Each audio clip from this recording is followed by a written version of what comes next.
The historical context of the Gallipoli Campaign began with a fundamental miscalculation by the British Admiralty, envisioning a swift naval victory followed by an unopposed amphibious landing.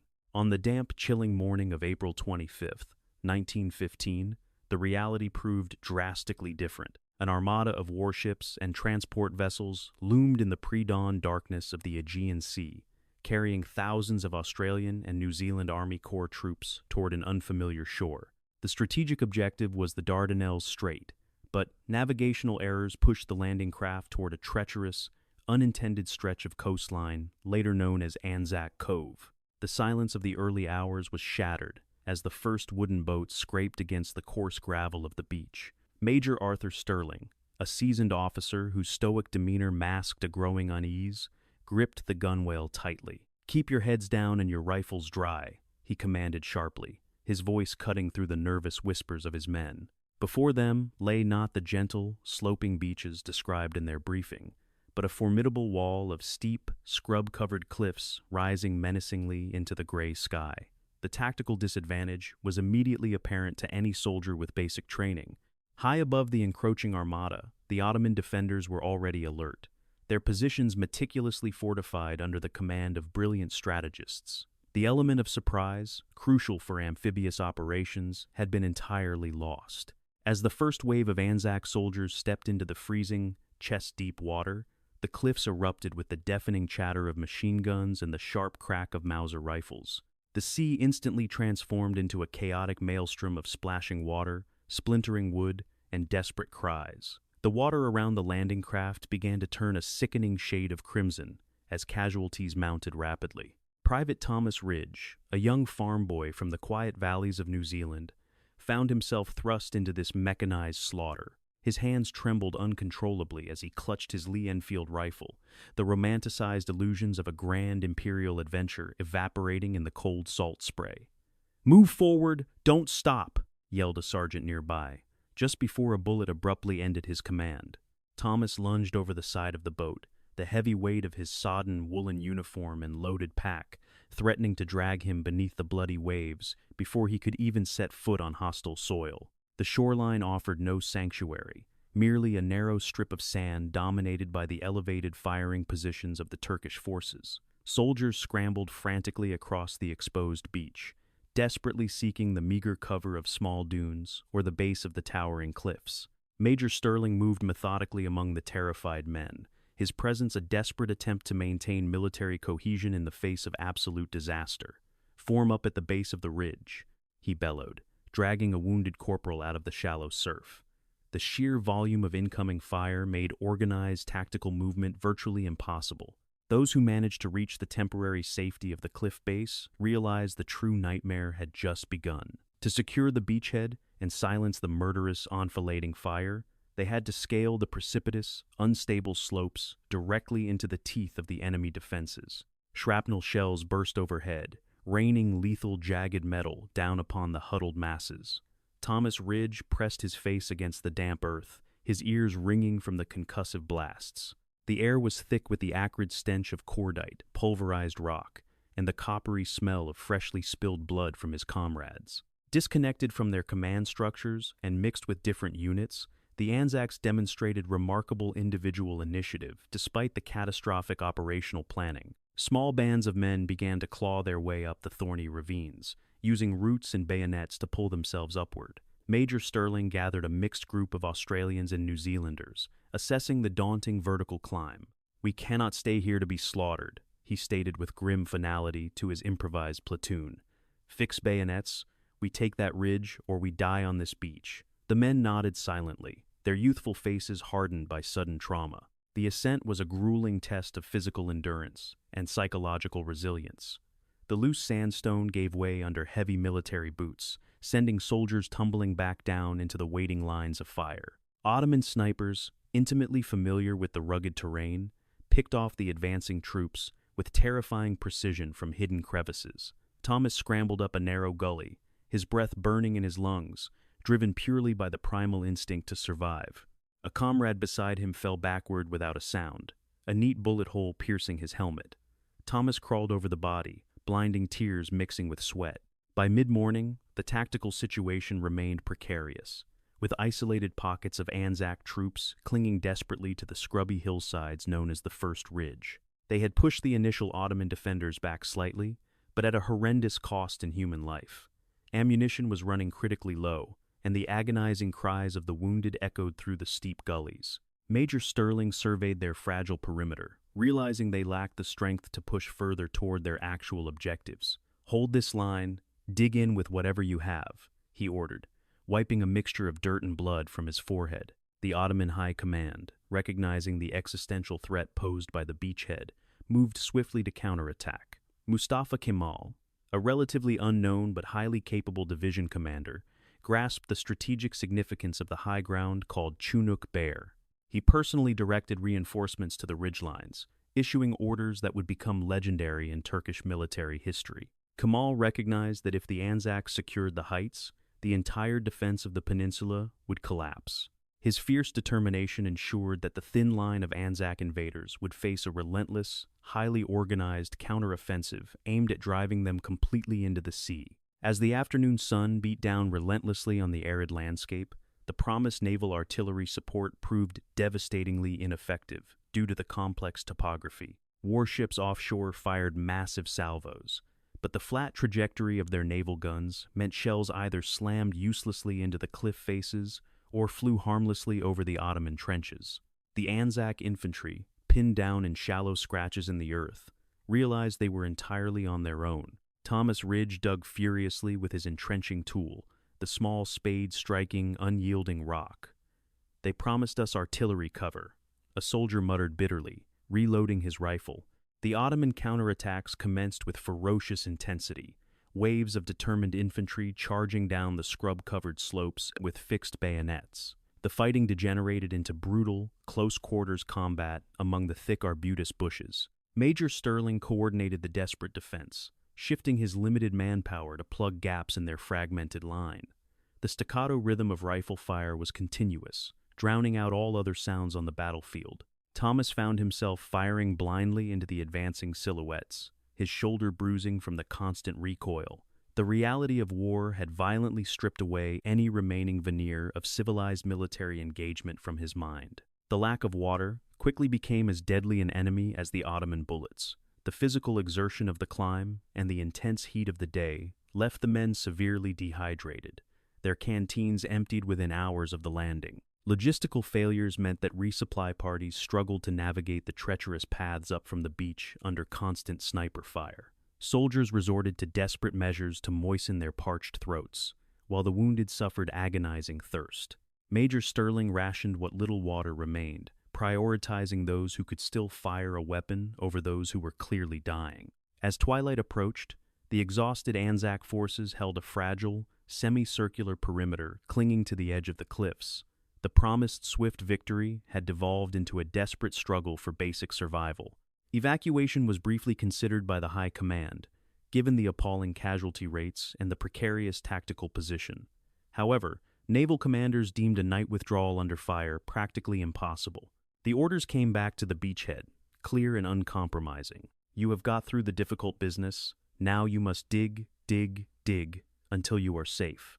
Sterling repeated the command to his battered, exhausted men. Nightfall brought no relief, only a terrifying darkness punctuated by the blinding flashes of artillery and the continuous crackle of small arms. The temperature plummeted, chilling the sweat-soaked soldiers in their shallow, improvised trenches.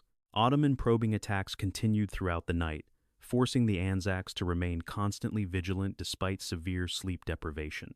Thomas Ridge stared into the pitch-black scrub, his eyes straining against the shadows, jumping at every rustling leaf. The psychological toll of the continuous combat stress began to manifest, with several men breaking down under the unbearable pressure of the relentless, unseen enemy surrounding them. Dawn on the second day revealed the full, gruesome extent of the carnage scattered across the hillsides and the beach below. The narrow strip of sand was chaotic, piled high with discarded equipment, desperately needed supplies, and row upon row of dead and wounded men awaiting evacuation. The medical facilities were catastrophically overwhelmed, with surgeons operating continuously in makeshift tents, completely exposed to shrapnel. Major Sterling surveyed the grim scene through his binoculars, a profound sadness settling over him. The naive optimism of the expeditionary force had been entirely obliterated, replaced by a grim determination to simply endure. The nature of the Gallipoli campaign was fundamentally altered within those first 24 hours. It was no longer a mobile war of maneuver, but a static, grinding siege dictated by the harsh geography of the peninsula. Both sides began to dig deeper, expanding their initial rifle pits into a complex, meandering network of trenches. Thomas Ridge spent his days furiously filling sandbags and deepening the trench line, his youthful hands quickly becoming blistered and calloused. "We are trapped in a bloody ditch," he whispered to himself, gazing at the narrow strip of blue sky above the parapet. The stench of death became a permanent, suffocating presence on the battlefield, impossible to ignore or escape. Unburied corpses from the initial assault lay decaying in the no-man's land between the rapidly solidifying trench lines, bloating rapidly in the warming spring sun. Swarms of massive black flies appeared, feeding on the dead and tormenting the living with equal persistence. Major Sterling mandated strict sanitation protocols, but the sheer volume of bodies and the close proximity of the enemy made recovery operations suicidal. The environment itself was rapidly transforming into a toxic, disease-ridden nightmare for the trapped colonial troops. Sniping evolved into a sophisticated and deadly art form along the static front lines. Ottoman marksmen, utilizing their intimate knowledge of the elevation and terrain, maintained a constant, lethal overwatch. Exposing even a fraction of a head above the sandbags guaranteed a swift and sudden death. Thomas learned to utilize periscopes crafted from shattered mirrors to safely observe the enemy lines. "Keep low, lad, they never miss," an older sergeant warned Thomas, right before a bullet ricocheted off a nearby rock, showering them both with sharp stone fragments and reinforcing the absolute necessity of trench discipline. Despite the overwhelming tactical superiority of the Ottoman defensive positions, the ANZAC troops slowly adapted to their miserable circumstances. They developed crude but effective trench weapons, including improvised grenades made from jam tins packed with explosives and shrapnel. Major Sterling encouraged this lethal ingenuity, recognizing that survival depended on constant adaptation. The daily routine settled into a monotonous cycle of digging, sentry duty, and enduring sporadic artillery bombardments. The initial shock of the landing had passed, replaced by a weary, fatalistic acceptance of their grim reality, clinging to the steep cliffs above the beautiful, indifferent Aegean Sea. The dawn of their disillusionment was absolute and irreversible. The initial amphibious assault,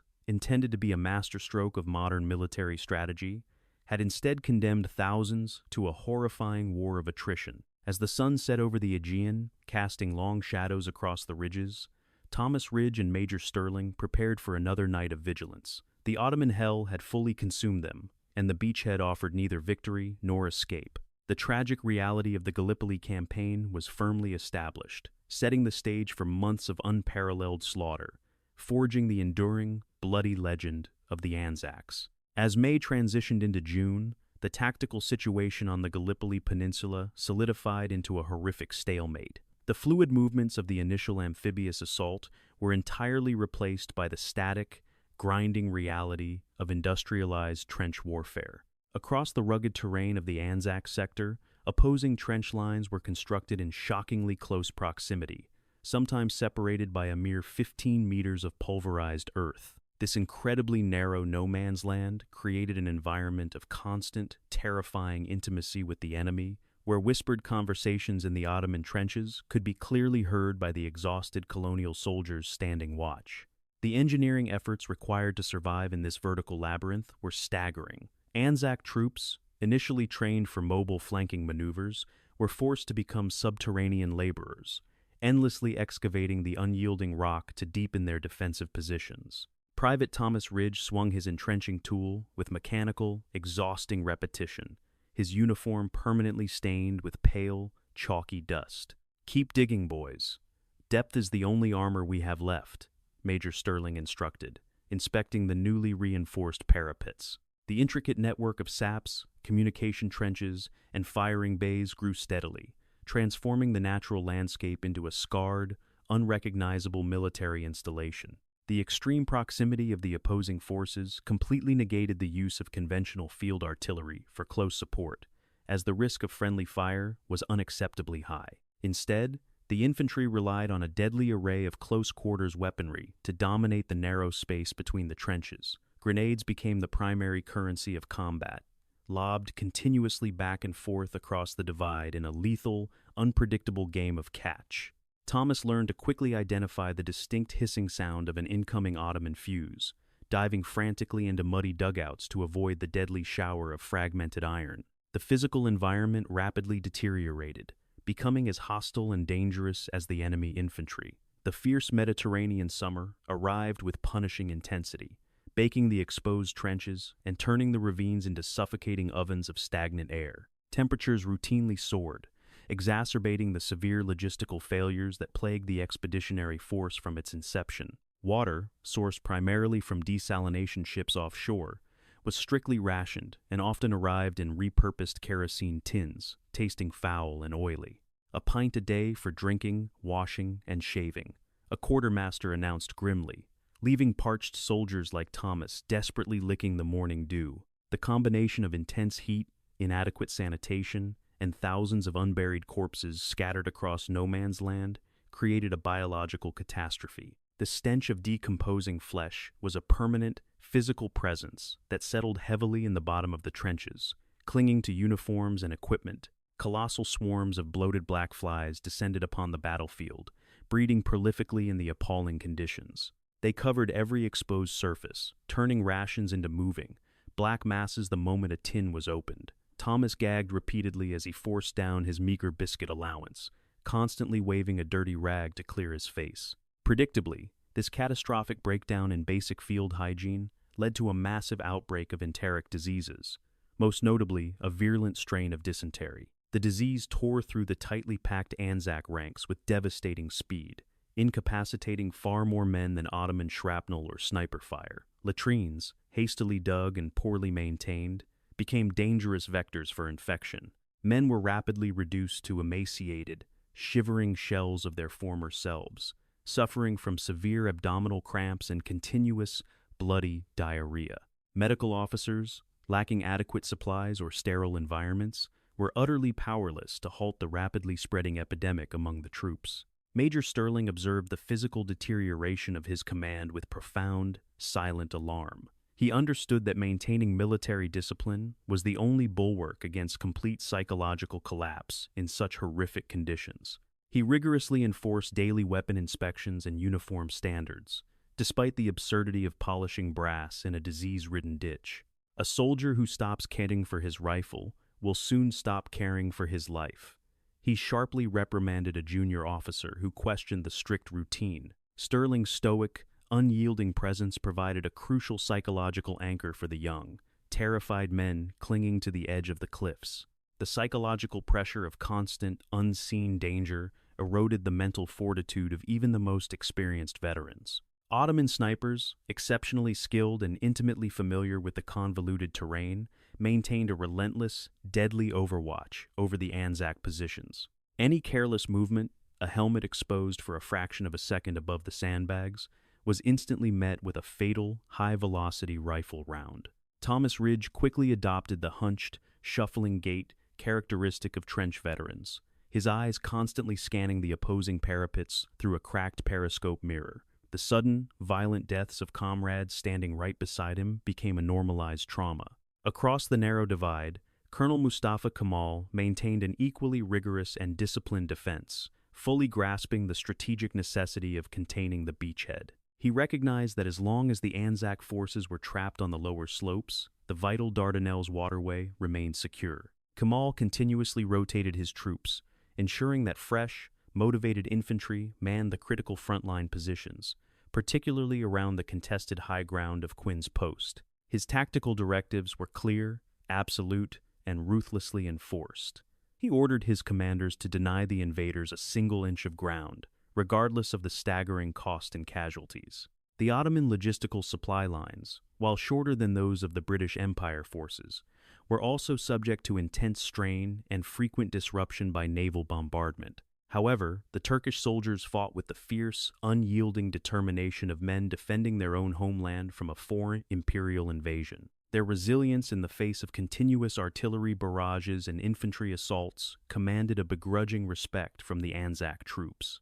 "They are tough bastards, those Turks," Thomas muttered to Major Sterling during a rare pause in the shelling, acknowledging the formidable martial spirit of the invisible enemy holding the high ground. To counter the constant threat of enemy mining operations, both sides engaged in a terrifying, subterranean war of attrition beneath the surface of the peninsula. Specialized tunneling companies drove narrow, claustrophobic shafts toward opposing trench lines, packing the terminal chambers with massive quantities of high explosives. The constant, muffled tapping of enemy pickaxes beneath their feet created an atmosphere of extreme paranoia among the infantrymen on the surface. Major Sterling ordered absolute silence during the night, allowing listening posts to detect the subtle vibrations of Ottoman engineers working diligently to vaporize the ANZAC positions from below. When these subterranean mines were detonated, the resulting destruction was absolute and terrifying. The earth would violently heave upward, instantly obliterating entire trench sections and burying dozens of men alive beneath tons of pulverized rock and sandbags. These colossal explosions were immediately followed by desperate, bloody infantry assaults to capture the newly formed craters. Thomas Ridge survived one such detonation. Thrown violently against the trench wall as the ground beneath him liquefied, he spent the next 3 hours fighting hand-to-hand in the smoking, chaotic ruins, his bayonet slick with the blood of Ottoman assault troops. The lack of adequate medical evacuation infrastructure compounded the misery of the wounded and the dying. Stretcher bearers, displaying unimaginable bravery, navigated the steep, winding communication trenches under continuous fire to retrieve casualties. However, the journey down the treacherous cliffs to the beach clearing stations was agonizingly slow and agonizingly painful. Many severely wounded men succumbed to shock and blood loss long before reaching the overstretched surgical tents. Major Sterling frequently assisted the medical teams, his uniform covered in the blood of his men, a silent testament to the catastrophic human cost of the failed campaign. Mail delivery provided the only fragile connection to the civilian world they had left behind, serving as a vital lifeline for plummeting morale. Letters from home, often delayed by months and censored for military security, were read and reread until the paper literally disintegrated in the soldiers' filthy hands. Thomas received a small, sweat-stained parcel containing a knitted scarf and a letter from his mother, detailing the mundane events of the family farm. "She says, 'The sheep are doing well,'" he told Sterling, his voice cracking as the profound absurdity of his situation suddenly overwhelmed him entirely. The unrelenting sun continued to bake the peninsula, transforming the tactical landscape into a dusty, monochromatic hellscape devoid of vibrant life. The sparse vegetation that had covered the hillsides in April was completely obliterated by high-explosive artillery fire, leaving only shattered, splintered stumps. The blinding glare of the sun, reflecting off the chalky soil, caused widespread optical strain and temporary blindness among the sentries. Major Sterling requisitioned tinted goggles whenever possible, but supplies were hopelessly inadequate. Men fashioned crude eye protection from bits of canvas and shattered glass, desperate to maintain visual overwatch on the enemy trenches. Nightfall brought no respite from the sweltering heat or the continuous grinding tension of frontline combat operations. The darkness was illuminated by the ghastly, pallid glare of magnesium flares, casting long, shifting shadows that played tricks on exhausted, terrified minds. Sentry duty during these hours was a supreme test of endurance, as sleep deprivation threatened to overpower the vital instinct for self-preservation. Thomas Ridge pinched his own arms fiercely, desperately fighting the overwhelming urge to close his heavy eyelids. Falling asleep on post was a court-martial offense, but a silent Ottoman raiding party was a far deadlier consequence. Water discipline became a matter of absolute survival, strictly enforced by non-commissioned officers who understood the fatal consequences of dehydration. The daily ration was carefully measured out into dirty canteens, every precious drop aggressively guarded. Men learned to swish a mouthful of warm, foul-tasting water to moisten their cracked lips before carefully swallowing. Major Sterling gave half of his own meager ration to a feverish, dying corporal, a quiet act of leadership that earned him the unwavering, silent devotion of his battered company. Thirst was a constant, gnawing physical pain that overshadowed even the ever-present fear of sudden death. As July dragged on, the strategic futility of the Gallipoli campaign became increasingly apparent to the officers serving on the ground. Despite localized tactical successes and the expenditure of thousands of lives, the overall strategic situation remained hopelessly deadlocked. The High Command in London, entirely detached from the grim reality of the peninsula, continued to demand offensive action. They sit in comfortable offices and draw lines on a map. Major Sterling bitterly confided to his adjutant, reviewing impossible operational orders. They have absolutely no conception of the mechanized slaughter they are ordering us to blindly execute. The ANZAC forces, initially comprised of enthusiastic, idealistic volunteers, were thoroughly transformed into a grim, cynical army of hardened survivalists. The romantic illusions of battlefield glory had been completely burned away by the relentless artillery fire, the dysentery, and the horrific stench of the unburied dead. Thomas Ridge looked at his reflection in a polished mess tin, barely recognizing the gaunt, aged face staring back at him. The young farm boy from New Zealand was gone, replaced by a weary, traumatized veteran who understood that survival in this Ottoman hell was merely a matter of blind, arbitrary luck. Colonel Mustafa Kemal, observing the entrenched invaders from his elevated command post, recognized the growing exhaustion and logistical strain crippling the ANZAC forces. He knew that the summer heat and rampant disease were inflicting more casualties than his own artillery batteries.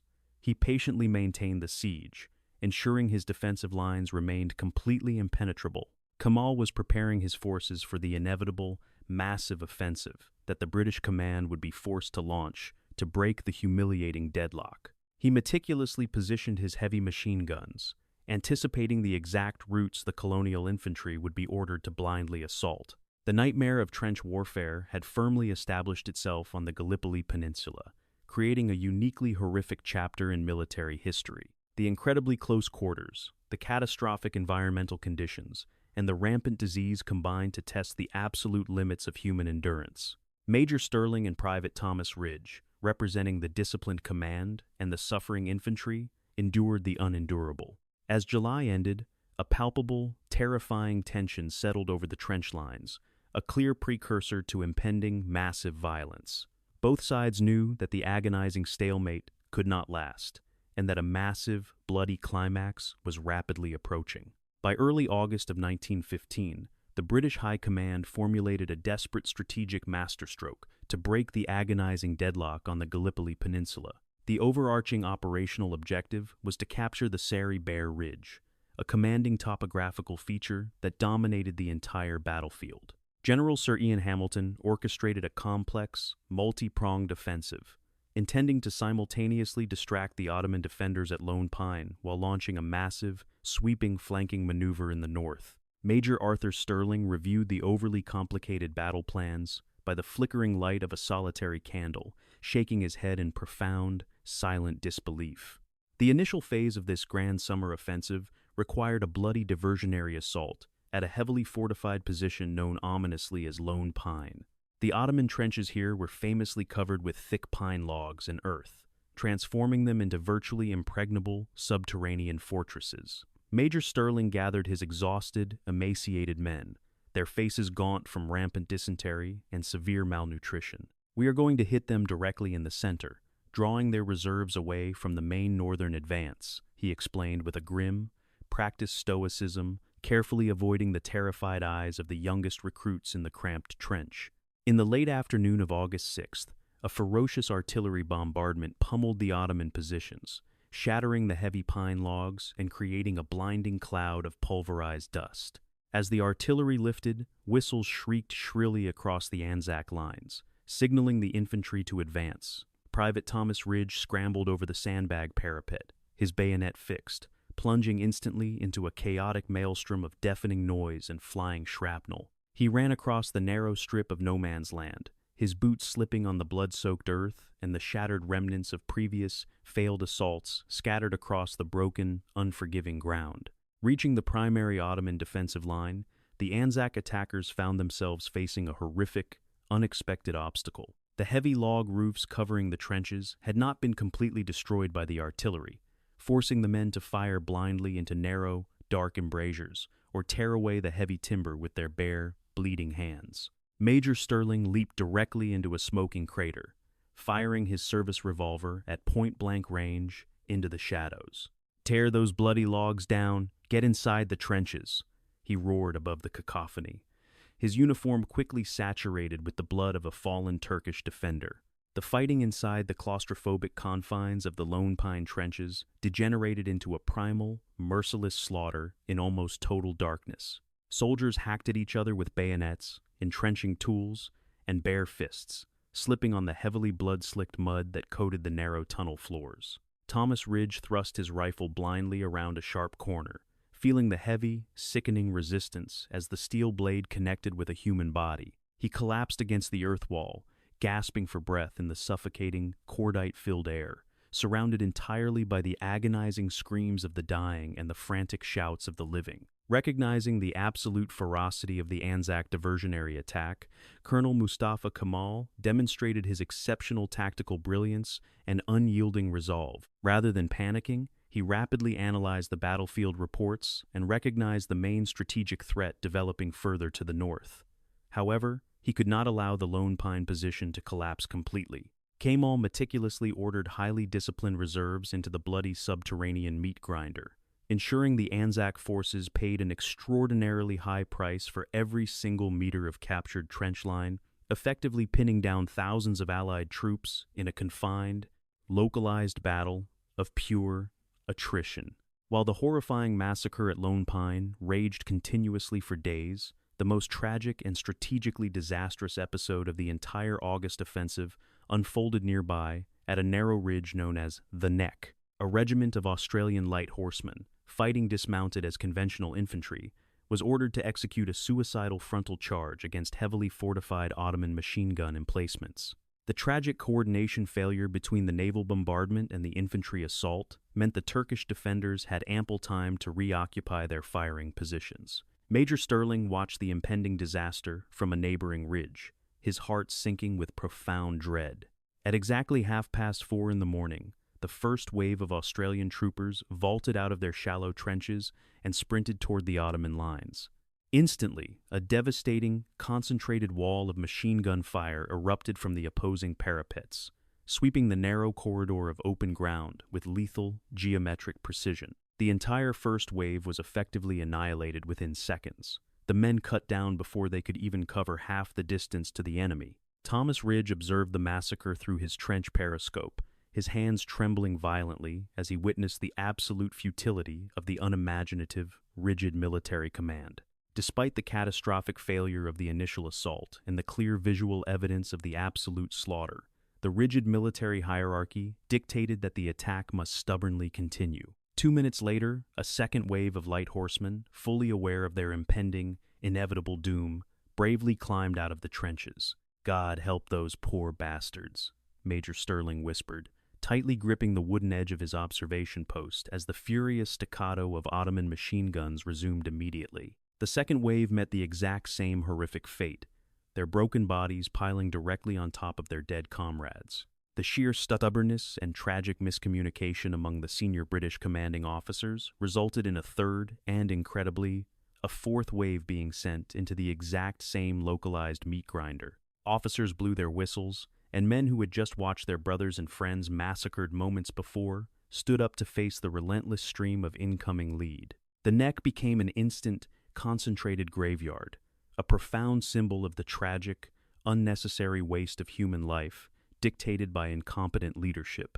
The narrow strip of dusty earth was completely carpeted with the dead and dying, a scene of unparalleled horror. Simultaneously, the primary strategic thrust of the August offensive struggled to gain any meaningful momentum against the towering heights of the Sari Bear Range. The most critical objective was the dominating peak of Chinook Bear, a position that offered a commanding view of the entire peninsula and the crucial Dardanelles Straits. New Zealand infantry battalions, severely depleted by disease and exhaustion, embarked on a grueling, nighttime advance up the steep, incredibly treacherous ravines. Private Thomas Ridge marched silently in the suffocating darkness, carrying extra ammunition and desperately hoping the complex flanking maneuver would finally end their ongoing nightmare. Miraculously, a small, incredibly brave contingent of New Zealand troops actually managed to reach the summit of Chunuk Bair in the early morning hours, achieving the only significant tactical success of the entire campaign.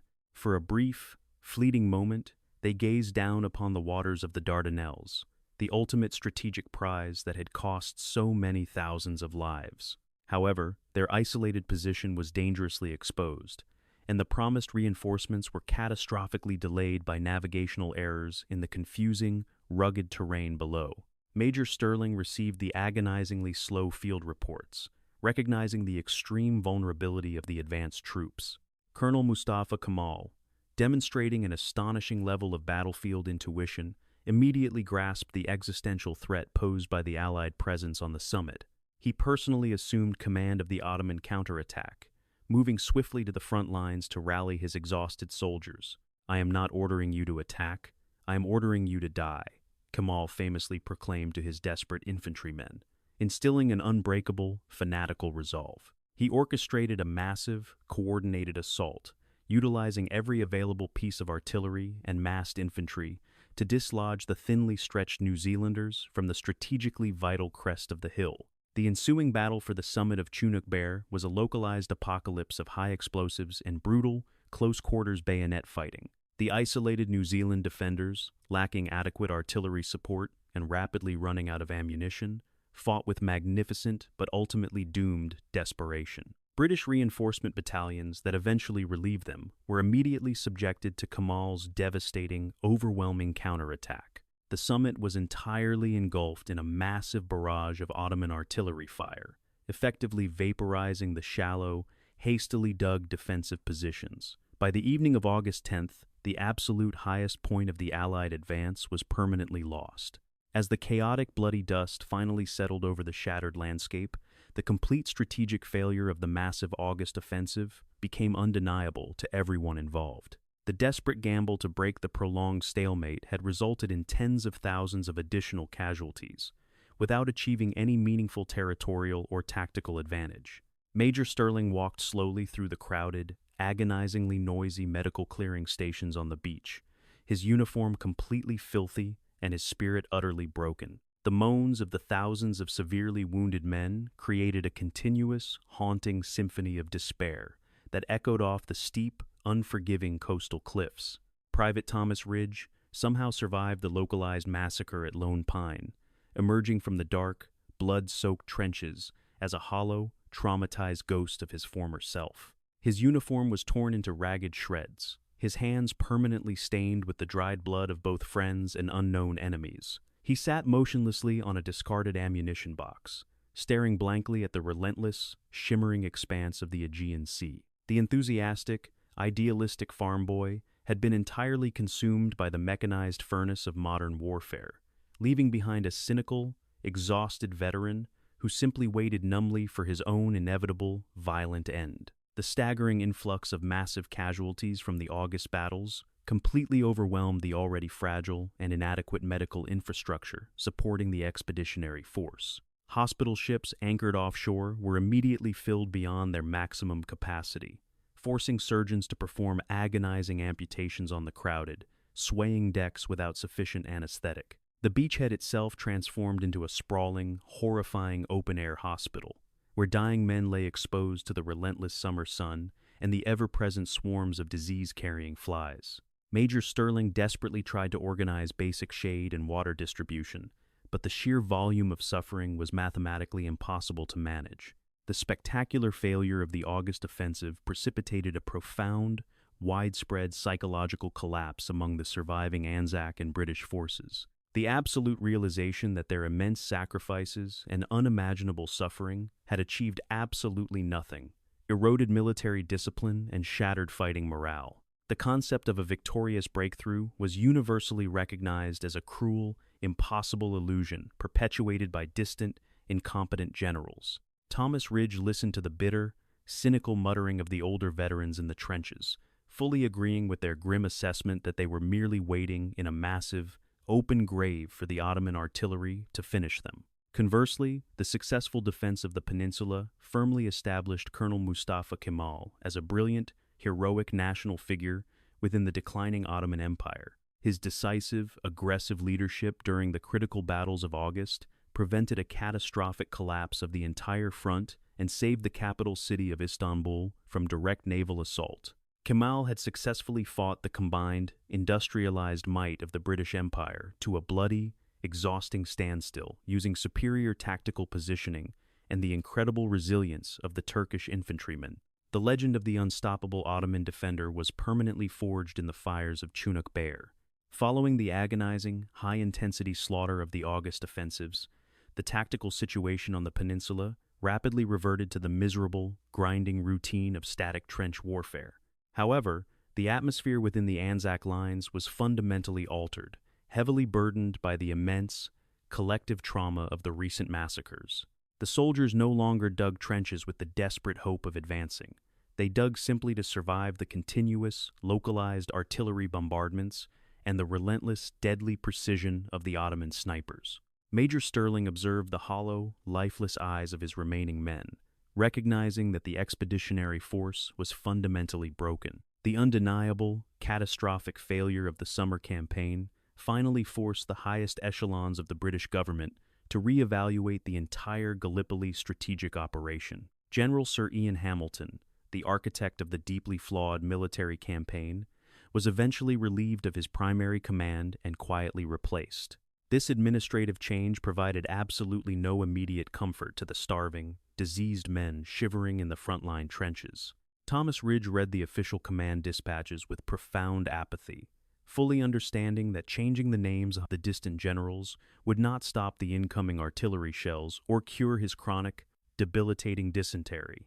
As September slowly dragged into October, the brutal, baking heat of the Mediterranean summer finally began to dissipate, replaced by the ominous, chilling winds of the approaching autumn. The change in the weather brought absolutely no relief to the exhausted troops, merely exchanging one form of intense environmental misery for another. The rampant dysentery epidemic was gradually replaced by widespread respiratory infections and severe exposure, as the men lacked adequate cold weather clothing or waterproof shelters. Major Sterling began aggressively requisitioning winter supplies, knowing full well that the catastrophic logistical system would inevitably fail to deliver them on time. The horrific events of August 1915 permanently scarred the collective consciousness of the Australian and New Zealand nations, cementing the Gallipoli Campaign as a profound national tragedy. The names of Lone Pine, the Neck, and Chunuk Bair became instantly synonymous with unimaginable bravery, devastating incompetence, and the senseless, mechanized slaughter of an entire generation of young men. Private Thomas Ridge, shivering violently in his damp, shallow dugout, meticulously recorded the names of his fallen friends in a small, battered diary, desperately trying to preserve their memory before they were entirely consumed by the indifferent, bloody mud. The grand strategic vision of a rapid, glorious victory in the Dardanelles was officially, permanently dead, buried beneath the shattered rock and thousands of unmarked graves on the peninsula. The ANZAC forces, having survived the absolute worst of the Ottoman Hell, now faced a completely different, equally terrifying enemy as the seasons changed. The La Sat Sin, or slaughterhouse, of August, had finally closed its doors, but the agonizing ordeal of the trapped expeditionary force was far from over. Major Sterling stared out over the darkening Aegean Sea, preparing his battered soul for the incoming, desperate winter. As November progressed, the deceptively mild autumn weather on the Gallipoli Peninsula abruptly vanished, replaced by a meteorological catastrophe. A massive, freezing storm system swept violently across the Aegean Sea, striking the exposed ANZAC positions with unprecedented ferocity. Torrential rains battered the eroded hillsides, instantly turning the complex network of defensive trenches into raging, muddy torrents. The fragile earthen parapets, weakened by months of continuous artillery bombardment, began to collapse entirely. The sudden deluge caught the exhausted expeditionary force, completely unprepared for the severe, life-threatening environmental conditions that rapidly engulfed their precarious frontline positions. The relentless, freezing rain steadily transitioned into heavy sleet, and finally, a blinding blizzard of driving snow descended upon the peninsula. The temperature plummeted dramatically below freezing in a matter of hours, solidifying the deep mud into jagged, unyielding ridges of ice. Hundreds of soldiers, already severely weakened by chronic dysentery and malnutrition, found themselves trapped waist-deep in freezing, filthy water at the bottom of the flooded communication trenches. They lacked adequate winter uniforms, possessing only thin, summer-issue cotton clothing that offered absolutely zero protection against the lethal, biting wind sweeping relentlessly off the sea. Major Arthur Sterling waded through the icy, thigh-deep water of his command trench, desperately trying to organize emergency drainage efforts. His own limbs were completely numb, but military discipline demanded immediate action to prevent mass casualties from extreme hypothermia. Get those men out of the water. Drag them to the higher terraces immediately, he commanded loudly, physically pulling a semi-conscious corporal from the freezing sludge. The sheer volume of water overwhelmed their rudimentary pumping systems, forcing the men to abandon the lowest defensive positions and scramble frantically toward the slightly drier, exposed upper slopes. Private Thomas Ridge huddled miserably beneath a soaked, freezing blanket on a narrow firing step, his teeth chattering uncontrollably. The intense, piercing cold cut through his thin uniform like a serrated knife, steadily draining the remaining warmth from his emaciated body. He could no longer feel his own feet, a terrifying realization that signaled the onset of devastating tissue damage. "I cannot feel my toes, Major.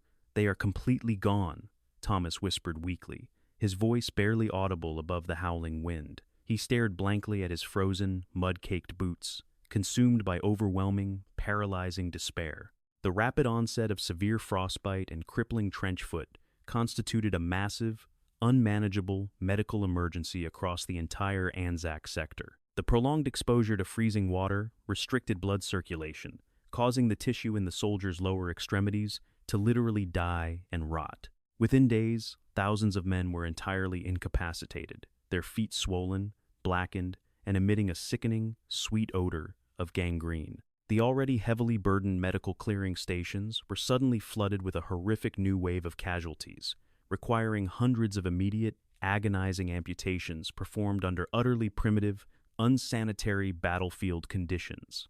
The catastrophic failure of the British logistical supply chain was brutally exposed by the sudden arrival of the deadly winter storms. Promised shipments of heavy woolen coats, waterproof boots, and vital thermal blankets had completely failed to reach the desperate troops stranded on the peninsula. Soldiers resorted to cutting up dirty sandbags and wrapping the rough burlap tightly around their frozen feet, creating pathetic, improvised insulation. Major Sterling distributed the few remaining rum rations, hoping the potent alcohol would provide a brief, artificial surge of warmth to his dying, desperately freezing infantrymen holding the line. Across the frozen expanse of no man's land, the Ottoman defenders suffered equally horrendous casualties from the catastrophic drop in temperature.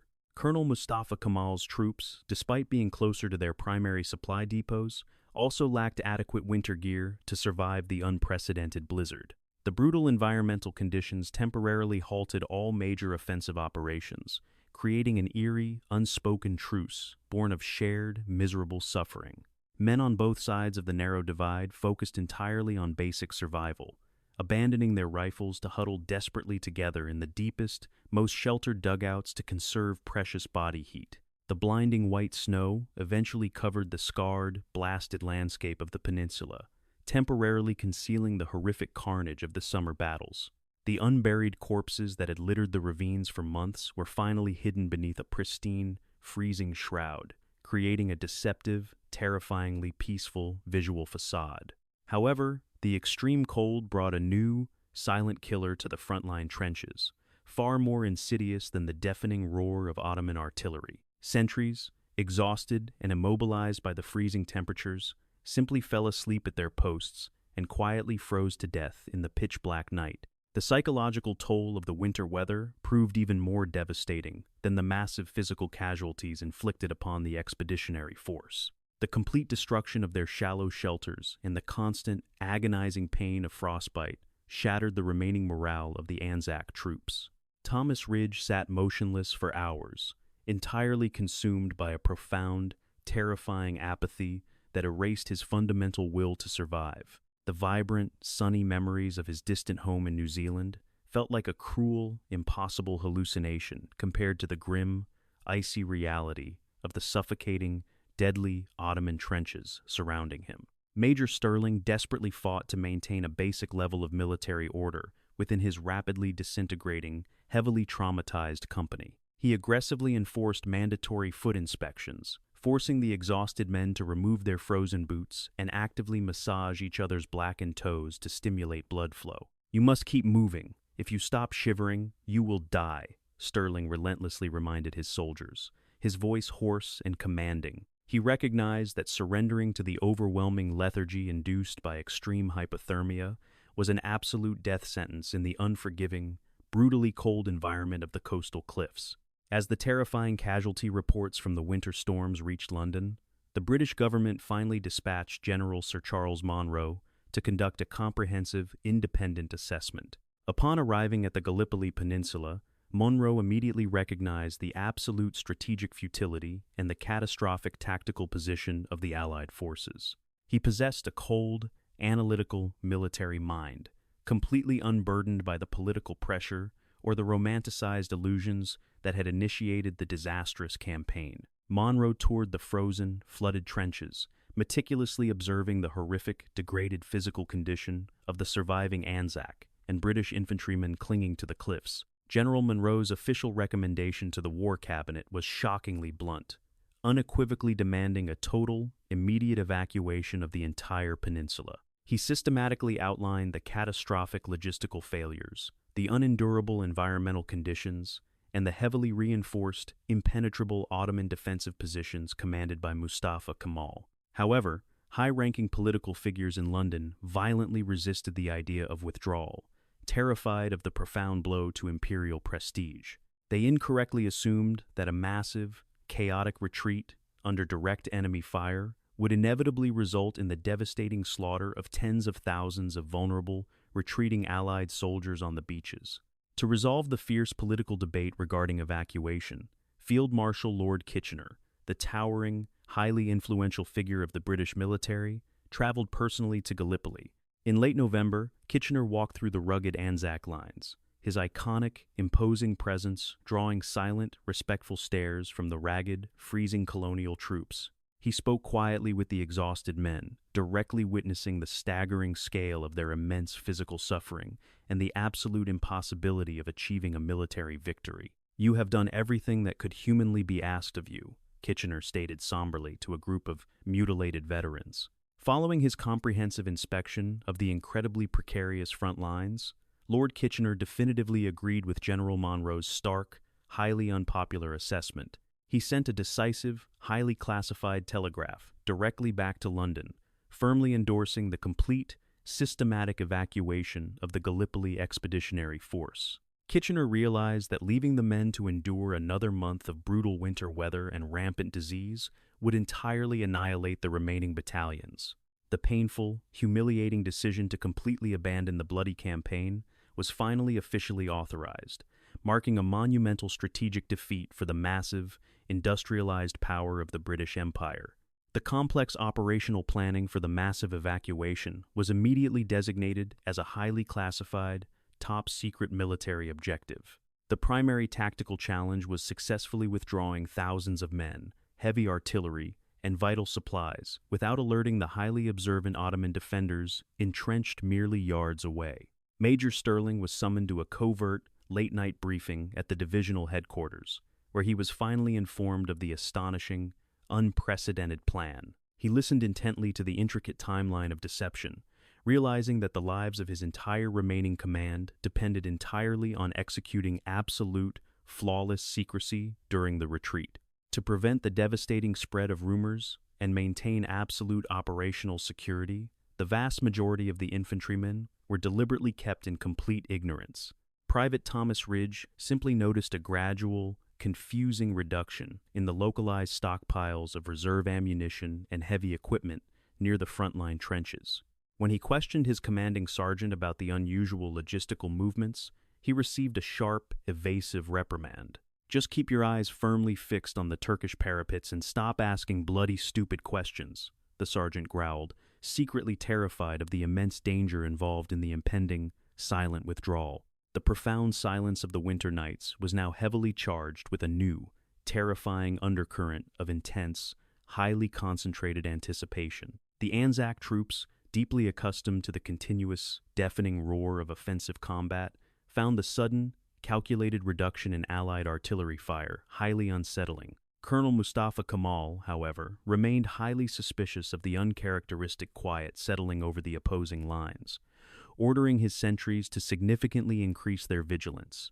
He understood the British military mindset and suspected they were quietly preparing for either a massive, desperate winter offensive or a complex, highly coordinated tactical retreat. The relentless, freezing winds continued to brutally assault the exposed ridges, completely masking the subtle, meticulous preparations occurring nightly behind the ANZAC lines. Major Sterling carefully selected his most reliable, hardened veterans to serve as the highly crucial rearguard, the final men who would hold the trenches until the very end.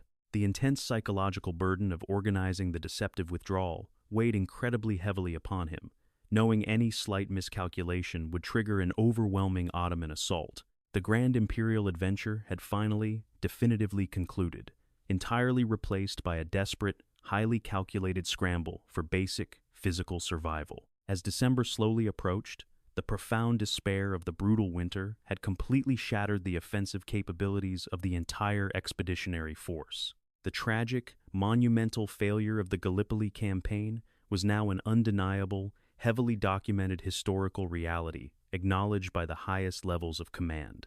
Thomas Ridge huddled in the freezing mud, entirely unaware that the incredibly complex machinery of a massive, secret evacuation was already in motion around him. He simply stared blankly into the howling snowstorm, desperately praying for a swift, painless conclusion to his agonizing, terrifying existence within the deadly Ottoman Hell.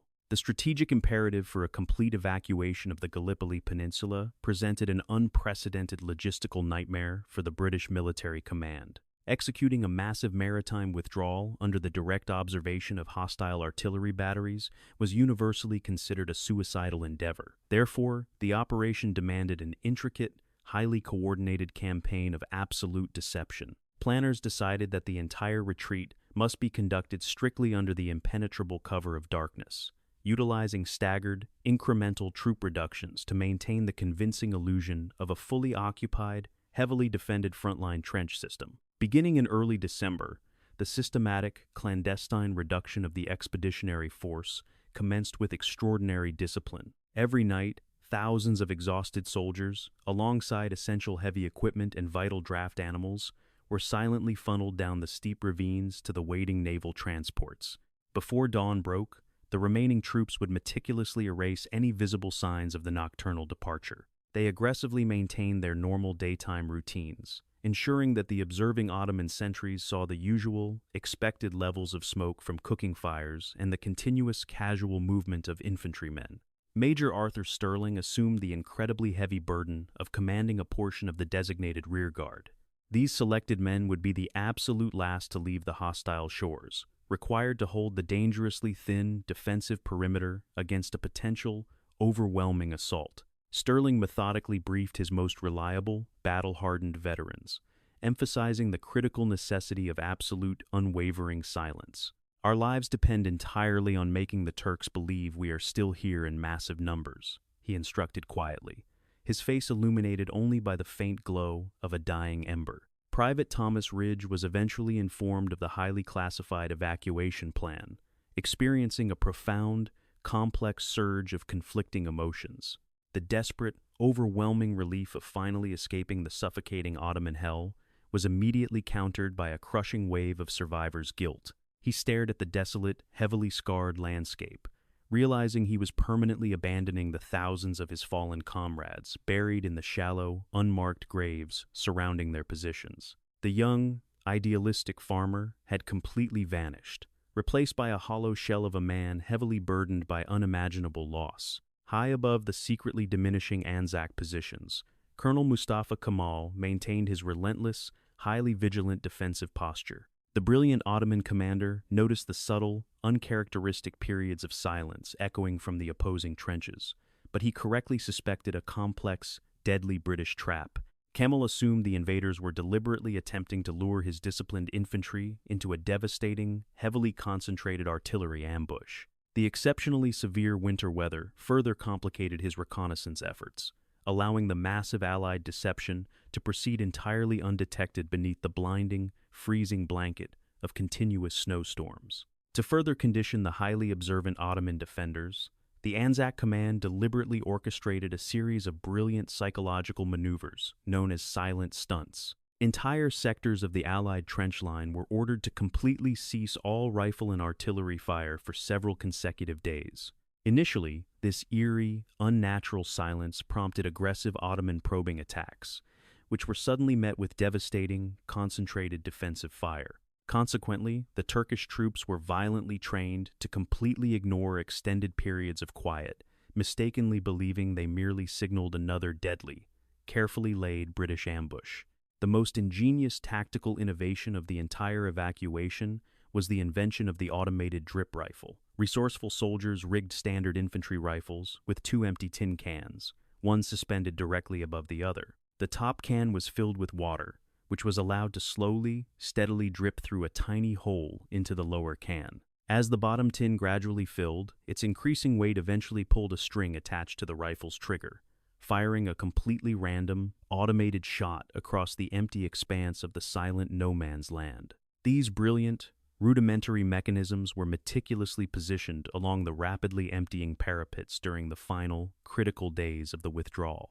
Major Sterling personally inspected the installation of dozens of these automated sentries, ensuring they were properly loaded and timed to fire at irregular, convincing intervals. The echoing cracks of the scattered rifles provided the crucial, continuous auditory illusion of a fully manned defensive line. It was a masterpiece of desperate, localized engineering that successfully masked the terrifying vulnerability of the dramatically reduced, heavily exposed rearguard infantry holding the cliffs. As the final night of the massive evacuation approached, extraordinary measures were implemented to muffle the sounds of the retreating thousands. Soldiers tore apart heavy canvas sandbags and wrapped the thick material tightly around their muddy boots, creating soft, silent footwear. The steep, treacherous paths leading down to the evacuation beaches were heavily layered with flour and white salt. This ingenious application allowed the retreating men to easily navigate the dark, winding ravines without using lanterns, completely denying the Ottoman observers any visual indication of the massive, ongoing nocturnal movement. By the middle of December, the devastatingly high tension among the small, remaining rearguard had reached an absolutely unbearable, agonizing peak. The defensive trenches were now incredibly empty, echoing hollowly with the ghostly memories of the tens of thousands who had already departed or perished. Major Sterling and Private Thomas Ridge constantly patrolled their assigned sector, desperately trying to project an aura of calm, military confidence they did not possess. Every sudden rustle in the freezing scrub threatened to trigger a massive, entirely uncontainable wave of pure, absolute panic. The historic night of December 19th finally arrived, shrouded in a dense, exceptionally fortunate blanket of heavy fog rolling off the Aegean Sea. The final withdrawal commenced with absolute, breathtaking precision, as the last remaining soldiers slowly backed away from the frontline firing steps. They moved like silent, heavily burdened ghosts through the deep, labyrinthine communication trenches, their hearts pounding furiously against their ribs. The agonizingly slow descent toward the dark, waiting beaches was an excruciating test of psychological endurance, entirely devoid of any glorious, romanticized military triumph. As Thomas Ridge silently navigated the winding path downward, he passed directly alongside the massive, sprawling cemetery at Lone Pine. He paused for a single, fleeting second, pressing his dirty hand against a rough, wooden cross that marked the grave of a close childhood friend. There were no grand speeches, no heroic bugle calls to honor the staggering sacrifice of the fallen thousands. There was only the suffocating, freezing silence of the winter night and the profound, crushing realization that their immense, bloody suffering had ultimately achieved absolutely nothing. Reaching the narrow, rocky expanse of ANZAC Cove, the retreating soldiers encountered an atmosphere of intense, incredibly disciplined silence. Shallow draft lighters and wooden rowboats waited perfectly still in the dark, freezing surf, manned by completely silent naval personnel. Major Sterling stood stoically at the water's edge, meticulously counting his surviving men as they quickly scrambled aboard the rocking, unstable vessels. "Keep your heads down and do not utter a single word," he whispered intensely, his exhausted eyes continuously scanning the dark, towering cliffs looming ominously directly above them. Out in the deeper, darker waters of the Aegean Sea, the massive gray hulls of the British naval transports waited with muffled, quietly humming engines.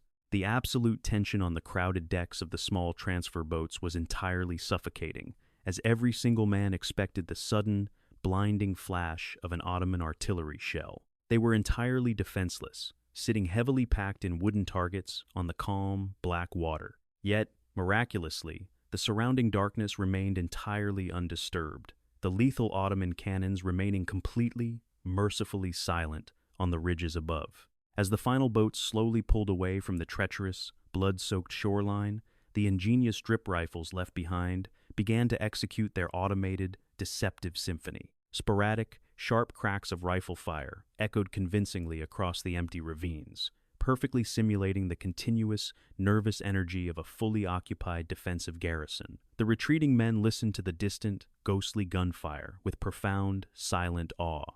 The brilliant, desperate deception had completely succeeded, effectively holding the massive, powerful Ottoman army firmly at bay, while the shattered colonial forces slipped quietly into the protective darkness. When the cold, pale dawn finally broke on December 20th, the Ottoman sentries stared intently at the completely silent, opposing trench lines. The usual wisps of morning smoke were entirely absent, and the familiar, taunting shouts of the ANZAC soldiers had completely vanished into the freezing air. Suspicious probing patrols were immediately dispatched, cautiously advancing across the heavily scarred expanse of no man's land.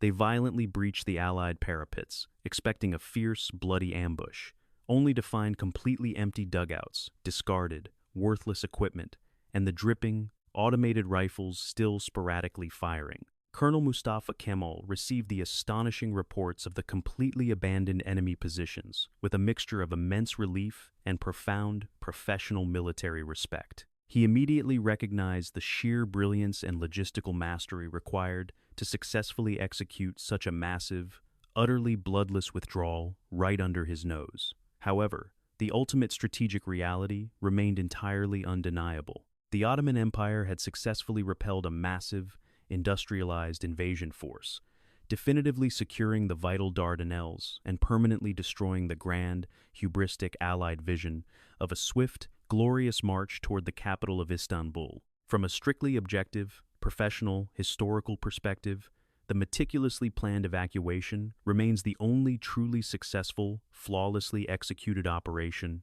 of the entire disastrous Gallipoli campaign. Tens of thousands of men, who were widely expected to be violently slaughtered on the beaches, were evacuated with virtually zero additional casualties.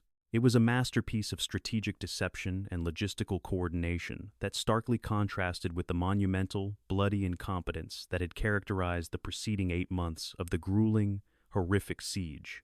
It was a brilliant, necessary retreat, masking a colossal, devastating strategic defeat. The physical legacy of the campaign was permanently etched into the incredibly rugged, tortured topography of the Gallipoli Peninsula.